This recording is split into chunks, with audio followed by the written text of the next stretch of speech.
The predator beast roared at the arena, until the human tossed it a ball. The crowd of alien spectators fell silent as the massive gates groaned open, their metallic screech echoing through the blood-soaked arena. Ambassador Kethval adjusted his ceremonial viewing crown, the crystalline spires catching the harsh arena lights as he leaned forward in anticipation. This was to be the finale of the Galactic Dominance Tournament, a human against the legendary Vorthak Prime, the most feared predator in known space. "The human won't last 30 seconds, sneered Commander Zix, his mandibles clicking with amusement. "No species has ever survived more than a minute against a Vorthak in combat." Kethval nodded grimly. The humans had been impressive throughout the tournament. Their representative, a female called Sarah Chen, had dispatched opponents with surprising tactical brilliance.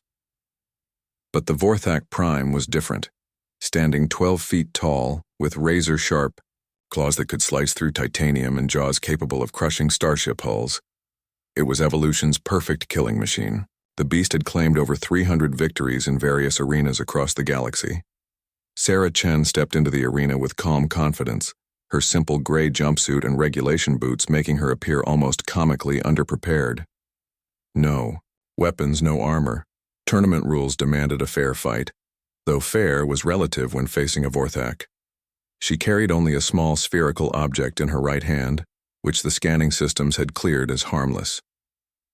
The Vorthak Prime emerged from the opposite gate, its obsidian-black carapace gleaming under the lights. 6 legs moved with predatory grace while 4 powerful arms flexed menacingly. Its 3 heads, each the size of a ground vehicle, turned toward the human, 6 yellow eyes blazing with ancient hunger. The creature's throats produced a bone-chilling roar that had historically been the last sound many beings ever heard. The arena's force field activated with a low hum, sealing both combatants inside the circular battleground. Holographic displays showed betting odds updating frantically. Sarah Chen's survival chances had dropped to 0.3%. "Begin," announced the tournament overseer. The Vorthak Prime charged immediately, its massive bulk moving with surprising speed across the sandy arena floor. Each footfall created small earthquakes, and its battle-scarred hide told the story of countless victories. The crowd roared its approval. This would be a spectacle worthy of legend. Sarah Chen stood perfectly still, watching the 12-foot terror approach. At the last possible moment, when the Vorthak's claws were mere inches from her face, she did something unprecedented in arena history. She tossed the small sphere directly at the charging beast. The crowd gasped. Commander Zix began laughing hysterically. Did she just throw her only possession away? Humans truly are. His words died as the most impossible thing happened. The Vorthak Prime's central head snapped toward the flying object with lightning reflexes. Its massive jaw opened and closed with precision, catching the sphere midair. The other 2 heads turned toward the center one with what could only be described as curiosity. The beast's entire body language shifted. The aggressive stance melted into something resembling playfulness? Sarah smiled and clapped her hands once. "Good boy." The Vorthak Prime's tail began to wag. The arena fell into stunned silence. Ambassador Kethval's crown tumbled from his head, clattering onto the viewing platform.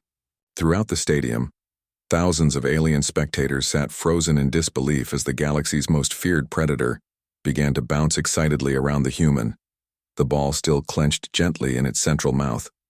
Sarah reached up and scratched, behind what appeared to be sensory organs on the creature's lowest head. The Vorthak Prime practically purred, a sound like distant thunder mixed with contentment. It dropped the ball at her feet and stepped back, all 6 eyes focused intently on her face. "You want to play fetch, don't you?" Sarah said, picking up the sphere.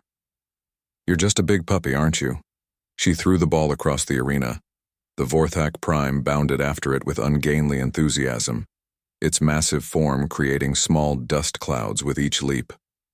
It retrieved the ball and raced back to Sarah, dropping it proudly at her feet before sitting like an enormous, deadly house pet. The silence stretched until Commander Zix whispered, How did she know?" Sarah looked up at the stunned crowd and spoke clearly. her voice carrying through the arena's acoustics. On Earth, we learned something important about predators. Most of them are just animals trying to survive.